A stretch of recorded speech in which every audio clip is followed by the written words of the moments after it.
बिस्मिल्लाहिर्रहमानिर्रहीम। मेरा जीना मेरा मरना इलाही तेरी खातिर हो।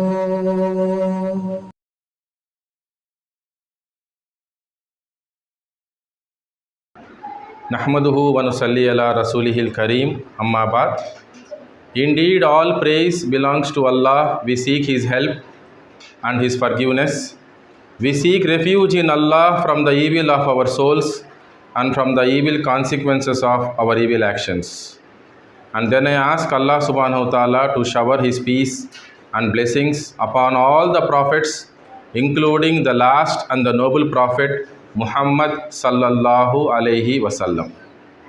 My dear friends, today we are going to discuss the topic, don't give up,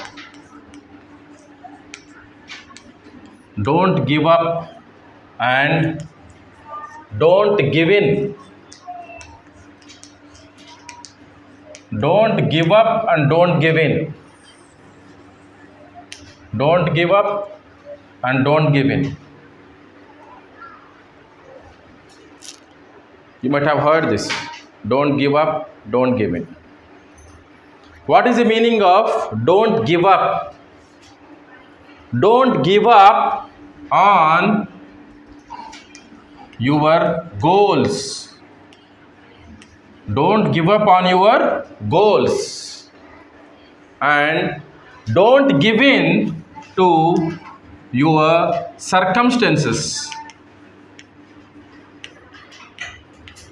Don't give in to your circumstances. That's what it means.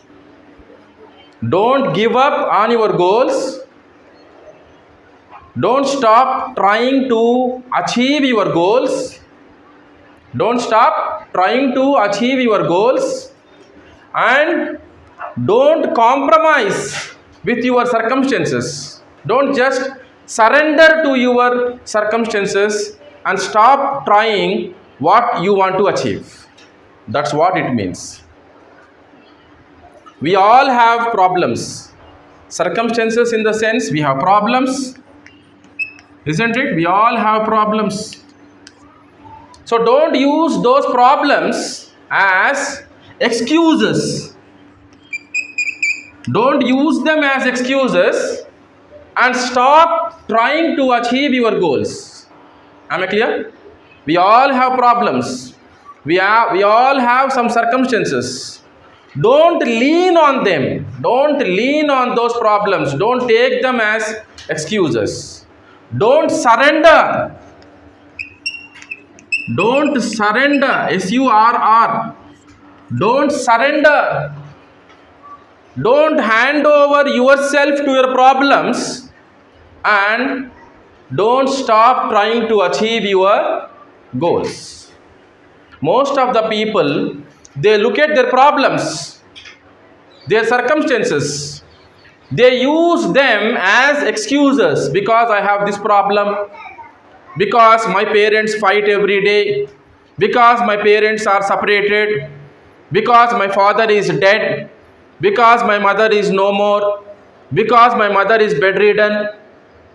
You understand? Because we have poverty, because there is no proper school nearby where I live in, isn't it? People look at many problems, many excuses, most of the people, and they lean on those excuses. They lean on them, but you should not lean on them. They use them as the excuses for not achieving anything in their lives. Actually, we all have intelligence. Don't we have intelligence? We all have brains. We all have intelligence. We have energy. We have energy. Don't we have energy?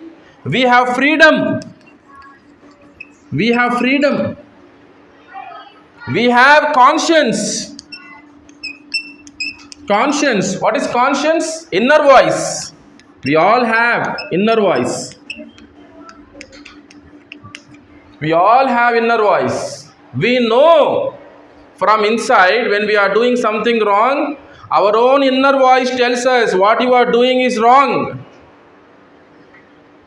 Doesn't it tell you, Rizwan? When you are doing something wrong, when you are lying, when you are cheating, isn't it? When you are stealing, your own inner voice, it tells you that what you are doing is wrong. This arrangement is made by Allah subhanahu wa ta'ala. This arrangement is made by Allah subhanahu wa ta'ala. You understand? And we all have accountability to Allah subhanahu wa ta'ala on the day of judgment. We all have these things. But you find most of the people in this world, they use their intelligence, they use their energy, they use their freedom. For what? For doing wrong things. For doing bad things. Most of the people, they use their intelligence, their energy, their freedom to do wrong things, to inculcate bad habits. If you ask them, why are you doing this? They say what? I have freedom. I am the master of my life. I am the master of my life. I am the owner of my life, my rules. They use such language. But they ignore these two things.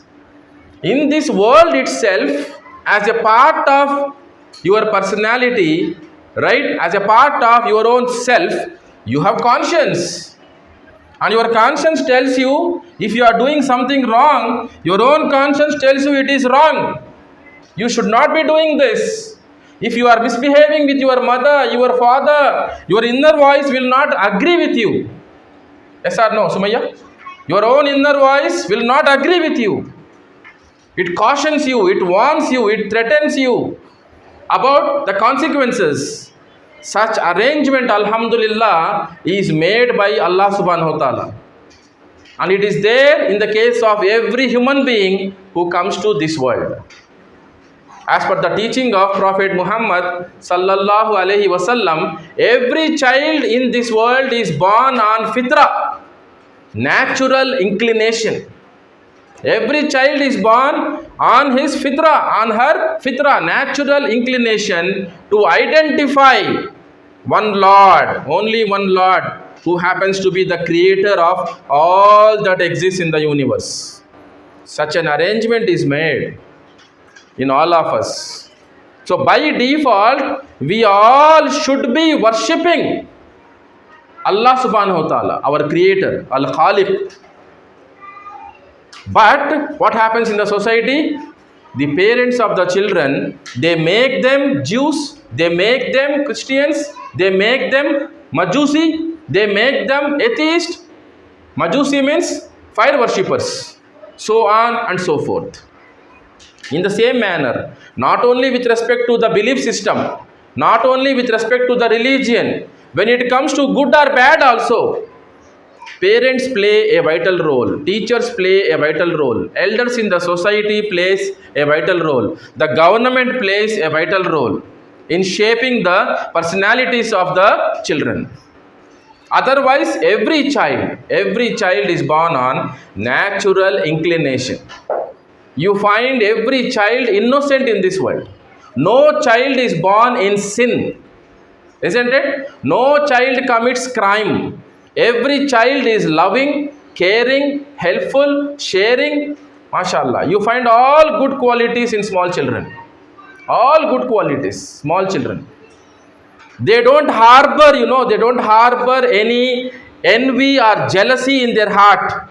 If something happens today in nursery class or LKG class or UKG class, two children, if they fight with each other, they don't harbor any jealousy, any nafrat, any hatred for each other. They will not dwell in that. They'll forget it the next day. Yes or no? In few minutes, most of them will forget. By the time they go home, sleep and come back to school the next day, nothing will be there in their hearts against each other. That is innocence. That is a small child.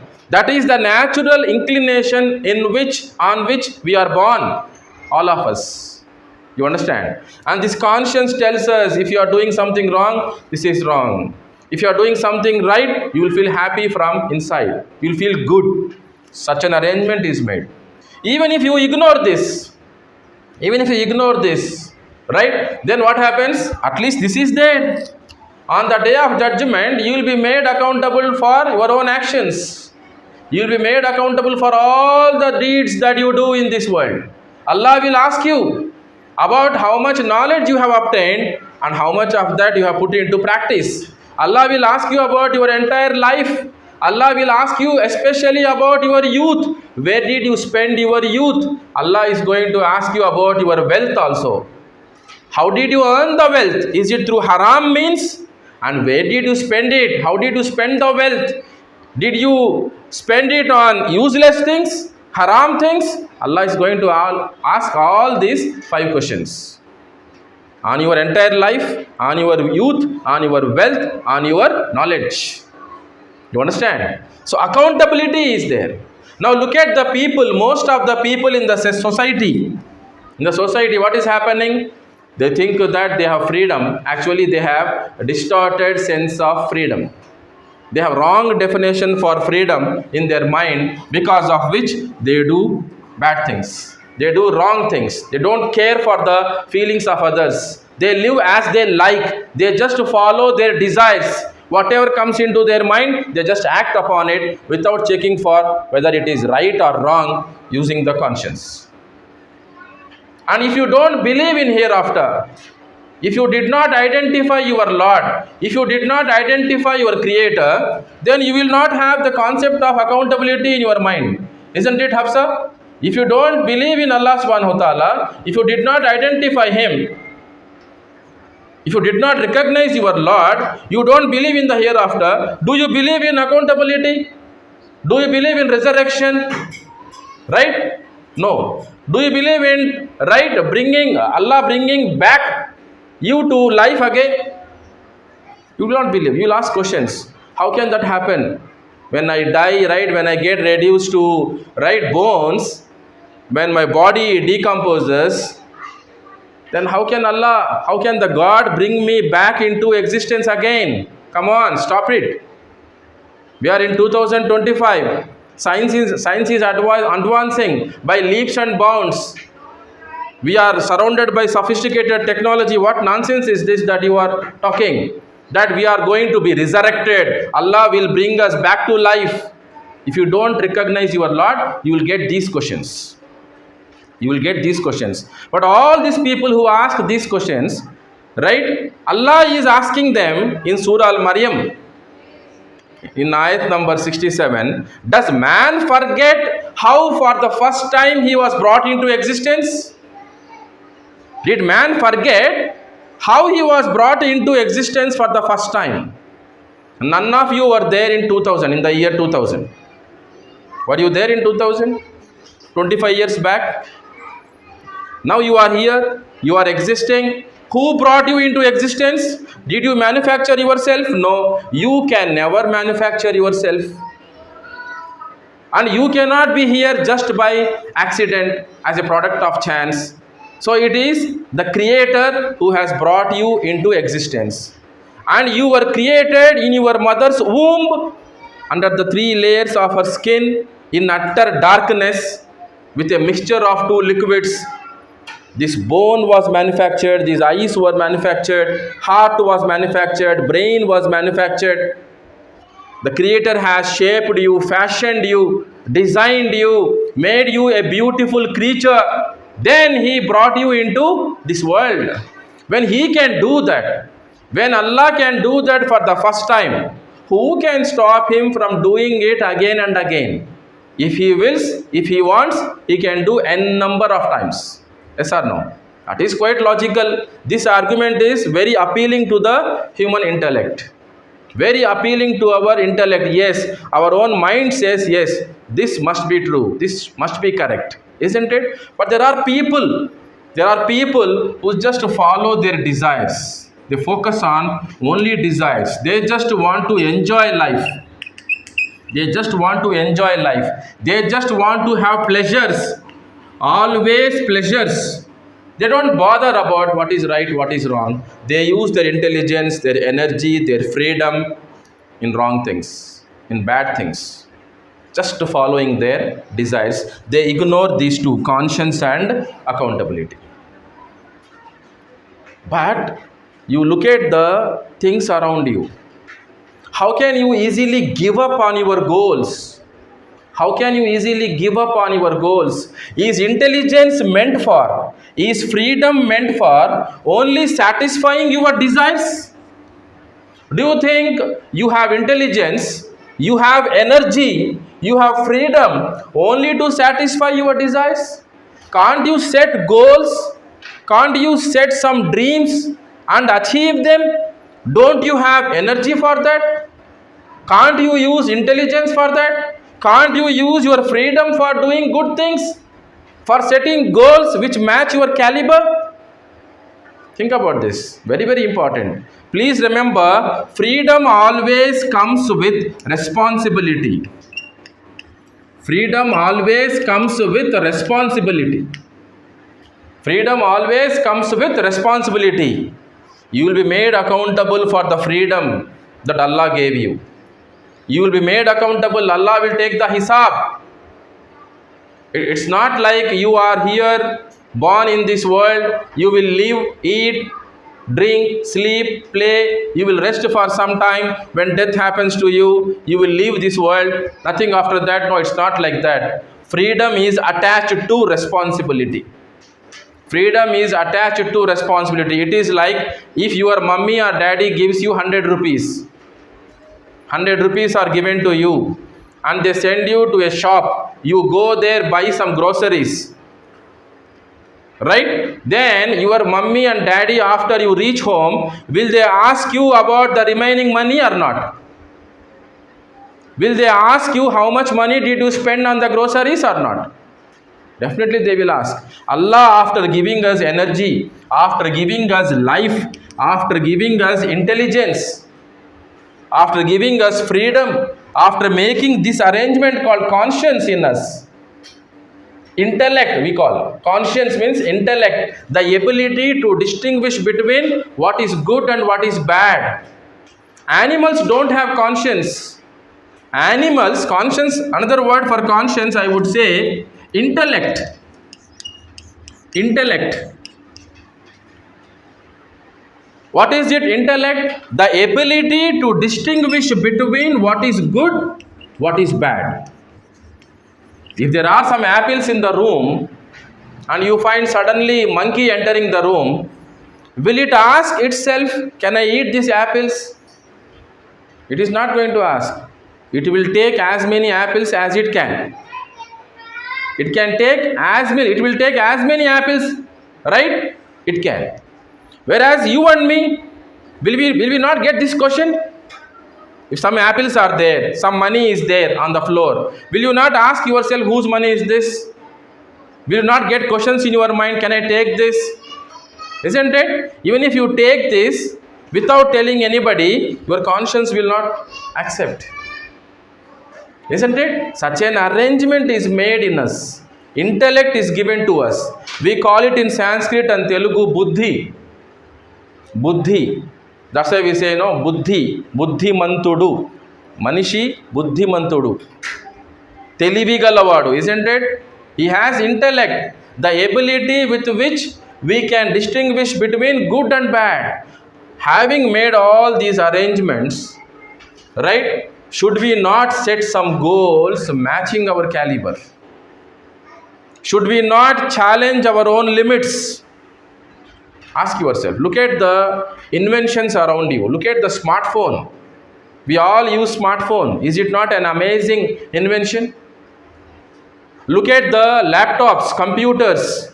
You know about satellites. Amazing. We have sent the satellites into the skies. Amazing. And we are using them for various purposes. For communicating with each other. Amazing. From one country to another. And throughout the world, people are connected.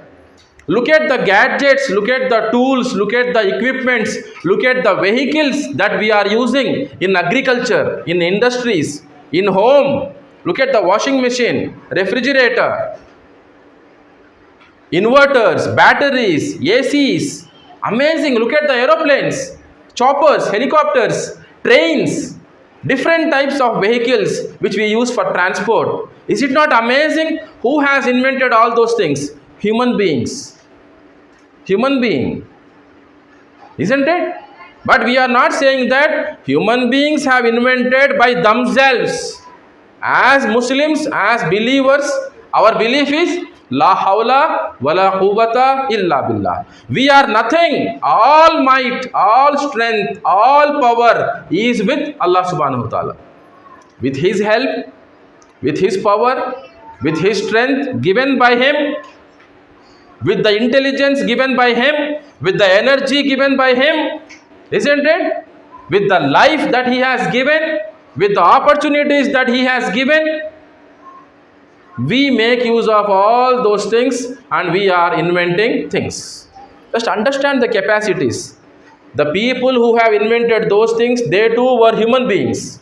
We too are human beings. So can't we set some goals? Can't we set some goals and achieve them in spite of the challenges, in spite of the problems, the circumstances, the conditions that we have in our lives? Think about this seriously. You understand?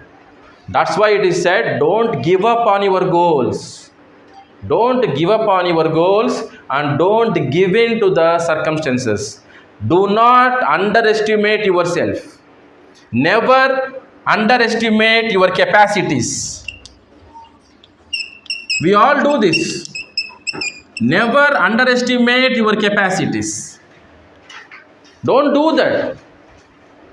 Don't think low about yourself. Maybe you have failed n number of times in the past. Maybe you have failed yesterday. Maybe you have failed today morning also. Right? Maybe you have failed day before yesterday. You have been failing in each of your efforts. But even then, don't underestimate your capacities. Don't go with the labeling of others. Do not dwell in the past. Many people, they will be thinking always about the past. I was a failure, I was a failure, I did not achieve anything, I have failed, I have failed, I have failed, I have failed. And they think that their present, their future is just an extension of past. And they don't achieve anything. They give in to their circumstances, they compromise, they use their problems as excuses, and they don't achieve anything. Allah gives such people also a lifespan of 30 years, 40 years, 50, 60, 70 years as per the wisdom of Allah subhanahu wa ta'ala. But they underestimate themselves. They dwell in the past. They use their problems as excuses. Don't take them as challenges. Don't set goals. Even if they set goals, they don't achieve them. They don't maintain consistency in striving to achieve their goals. What a tragedy is that. Actually, what we are supposed to do, we have to learn from the past. We have to live in the present. We have to be in the present, work in the present, enjoy the present within the limits set by Allah subhanahu wa ta'ala. We can enjoy our lives. At the same time, we should be planning for the future. This is the way to live. Learn from the past. Learn from your past mistakes. Learn from your past failures. Learn from your circumstances. But don't surrender, don't compromise, don't give in to such circumstances. Don't think that your future is just an extension of past. Plan for the future, learn from the past, work in the present. That's what you and me are supposed to do. Did you understand? That's why, my dear friends, don't give up. Set goals, and while setting goals also aim big. Have big goals. Aim high. Big, high. Not small goals. Small goals. Small goal is not a goal at all. Like for example, I have set a goal to take 2 steps. 1, 2. Is it a goal? Did I strain myself? Did the best of me come out while achieving this small goal? Abdul Razak, if I take just 2 steps, if I make a decision of taking 2 steps, I have set that as a goal for today. Did the best of me come out? Did I use my intelligence for that? Do we require intelligence to do that? We have to set goals, and the goals, our aims, our mottos, our ambitions should be big, should be high. Remember, low aim is a sin. Low aim is a crime, I would say. Low aim is a sin or a crime. You should not aim low, should aim big, high, and be consistent. When you aim high, when you aim big, develop strategies. You develop strategies. I'll put it here so that you can make proper notes. When you aim big, when you aim big or high, you have put a big goal for yourself, a big dream for yourself, a big ambition for yourself. Then develop strategies. What is a strategy? A well thought out, systematic plan of action. What does it mean? Develop plans. Develop a plan. Sometime back I told you, plan for tomorrow. Use this small technique. Every day you should have at least a plan for tomorrow. What I should do tomorrow. Before you go to bed today in the night, you should have a plan for tomorrow. Tomorrow morning, I am going to do this. Tomorrow afternoon, I am going to do this. By evening of tomorrow, I am going to achieve these things, inshallah. You should have a plan. Otherwise, time will run away. Time will fly away from your life. You understand? So when you aim big, develop strategies, have plans, have some habits, develop some good habits which help you. Develop some good habits which help you in achieving your big aims. Like for example, reading. Isn't it? Reading helps you in what? In acquiring knowledge. For any goal to be achieved, do you need information and knowledge or not? We need information. We need knowledge as to how we can achieve that goal. Isn't it? So develop good habits like reading. Remember, regret is more painful. Regret is more painful than discipline. What does it mean? Discipline is also painful. It's not easy to live a life of discipline, to govern yourself, to get up early every day in the morning and establish Fajr Salah is a challenge for all of us throughout our lives. Throughout our lives, isn't it? Throughout our lives. It's a challenge. But if you don't do that, then not doing that will lead to what? Regret. On the day of death, and huge regret on the day of judgment. And people regret even in the hell. Even in the hell they regret. They ask Allah, send us back to this world that we have left. Send us back to the world. We will do good deeds. We will follow you and the messenger. Then Allah answer will come. Answer will come that, were you not given sufficient time to act upon the guidance? Were you not given time in the world to listen, to use intelligence, to act upon the guidance in this world? Allah gave you time. Allah gave you opportunity. You did not make use of that. So that regret which people are going to have in the hereafter is very painful than the discipline that we should have in this world. So if you live a life of discipline, you are going to reap the benefits of that, not only in this world, in the form of achieving the goals, and in the hereafter, in the form of attaining paradise with the pleasure of Allah subhanahu wa ta'ala. You understand? This is very, very important. We need to remind ourselves about these things almost on every day. And every day we should remind ourselves about these things, because we all crave for pleasures. We all crave for pleasures. We just want pleasure in life. All of us. We want to enjoy.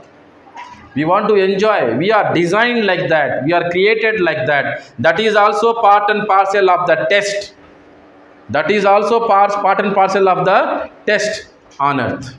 So we have to fight against our nafs. We have to fight against our nafs. You have to fight against this. Nafs means, I told you already, self.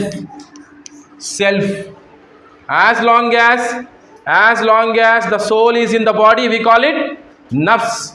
It leaves the body, it is spirit, it is soul. Soul leaves the body, we call it death. As long as soul is inside the body, we call it nafs. Our nafs always craves for satisfaction of desires. We always want pleasures, enjoyment. But don't surrender. Don't act upon what your nafs says every time. Use your intelligence. Make use of the guidance. Allah gave us guidance also, isn't it? Through the prophets, through the revealed books, Allah gave us guidance. Then Allah is putting us to test. Allah gave us energy, Allah gave us intelligence so that we can set goals. Goals related to this world, goals related to the hereafter. And if you want the help of Allah subhanahu wa ta'ala, make a promise to Allah subhanahu wa ta'ala that whatever you achieve in the form of skills, whatever you achieve in the form of skills, the skills that you develop, the status that you attain, the status that you attain, the wealth that you obtain, whatever, right, in the process, whatever skills that you develop, whatever status that you attain in the society, whatever wealth that you obtain, make a promise to Allah subhanahu wa ta'ala that I am going to use all these things in this world for your pleasure, not just for my enjoyment. Make this promise to Allah subhanahu wa ta'ala. Allah will give you long life. And Allah will strengthen you further. Allah will use you. Allah will use you for His purpose of establishing His deen on earth. Allah will make you one of the peaceful souls, enjoying sakina in your heart. Alhamdulillah. You will be always happy, peaceful, irrespective of the circumstances, problems. When you make the ahad, promise to Allah subhanahu wa ta'ala that you will use all the resources, all the intelligence, all the energy in achieving, in attaining these things, and in turn again you will use all these things according to the commandments of Allah subhanahu wa ta'ala, as per the way of our Prophet Muhammad sallallahu alaihi wasallam, then what will happen? Allah's help will come in each and every aspect of your lives. Allah will not make you fail in anything. Even if you fail, that will be a matter of khair. That will be a matter of khair. You understand? So this is something, my dear friends, that you need to program yourself with. This is a very, very important concept. Did you understand, all of you? Muskan, did you understand? Did you understand completely? Don't give up on your goals. Very easy to give up on your goals. मेरे से नहीं होता है, मैं नहीं कर सकता, मैं नहीं कर सकती हूँ. Isn't it very easy? Negative is very easy in this world. Isn't it? Negative is very easy in this world. Very easy. How much time I need to break my relationship with you? How much time do I need? Adil, how much time do I need to fight with you and break the relationship? Few seconds. Isn't it? Very easy. How much time is required? How much energy is required? How many efforts are required to maintain the relationship? To do good deeds? More. Even if you take agricultural land, weeds grow in agricultural land. The crop, the useless plants, we call them weeds, which destroy the actual crop. They grow on their own. Negative is very easy in this world. It is very easy to fail in any exam. Can you give me the name of any exam in which you and me cannot fail? We can fail in any exam. without writing in the exam, without participating in the exam, isn't it? Negative is that easy. But to get pass mark in the exam, to score well in the exam, to top the class, to top the school, to top the university, to come state first, university first, isn't it? To get a gold medal, is it easy? Difficult. That you have to achieve. Set huge goals, big goals. Let the goals be challenging, challenging your limits, making you restless until you achieve them. Your goals should be like that, big goals. Remember, negative is very easy. It's very easy to fail and fall down. To fail and fall down, it is very easy. To hold yourself, to stand up, that is difficult, and that is the real test. At the same time, winning does not mean getting first place every time. Even if you fall down, you should bounce back. Winning lies in what? Rising up every time you fall. That is also winning. You should have that courage. You should have that attitude. Never give up attitude. Come what may. कुछ भी हो जाए जिंदगी में. Don't give up on your goals. Don't stop trying to achieve your goals. Let those goals, worldly goals and the goals related to hereafter, be connected to the purpose. What is the purpose for which you are here in this world? Worshipping Allah subhanahu wa ta'ala. Let Allah be pleased with our efforts. Let our goals be like that. Worldly goals of becoming a doctor or engineer or a scientist or a teacher, whatever goal that you are going to fix. Along with the goals connected to the hereafter, like learning Quran, memorizing Quran, perfecting our salah. You understand? Spending money in zakat, in charity, going on umrah or hajj to Kaabatullah. Let all the goals related to the world, related to the hereafter, be connected to the purpose. And whatever you achieve, make a promise to Allah subhanahu wa ta'ala that you are going to make use of all these things for the pleasure and proximity of Allah subhanahu wa ta'ala. Then help of Allah will come. If you keep everything in the hands of Allah, after doing what is expected of you, you will find Allah's help in everything that you do. Alhamdulillah. With these words, I conclude my talk here. I hope you got the message. Right? This is something that we need to remind ourselves on a regular basis, every now and then, because negative is very easy. We get sometimes deluded, diverted, tempted, disappointed, and go out of the track. So every time we go out of the track, we need a reminder like this. May Allah grant us understanding. May Allah strengthen us. May Allah empower us. May Allah keep us united in this world in khair. Ameen. And may Allah keep us united in Jannatul Firdaus in Akhirah. Ameen. Wa akhiru da'wana alhamdulillahi rabbil alamin. Subhanallahi wa bihamdihi. Subhanakallahumma wa bihamdika. Ashhadu an la ilaha illa anta astaghfiruka wa atubu ilaik.